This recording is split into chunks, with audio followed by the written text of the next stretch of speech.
Let me show you how to make rosemary garlic salt. To a bowl, add 1 cup of flaky sea salt. To the salt, add in 28 grams, about 1/4 cup of dried rosemary. It's really important to use dried herbs in your salt when you're making these recipes because you don't want the moisture to get into the salt and cause things to potentially go off. And I'm adding in 1/8 cup, 10 grams of garlic powder. You can leave it just like this, but I'm going to go ahead and put it through my food processor to make that rosemary and salt a little bit finer. I'm using the small bowl of my food processor. Give it a few pulses until everything has started to break down a little bit. Decant into a jar and store it in your cupboard. I have to make this at least once a month because I use it so often.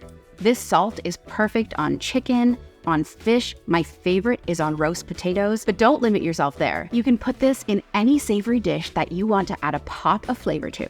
YouTube thinks you're gonna love this video, so be sure to check it out. Thank you so much for watching. If you like this video, please hit the like button and make sure to subscribe because I come out with a new video every week. See you next time.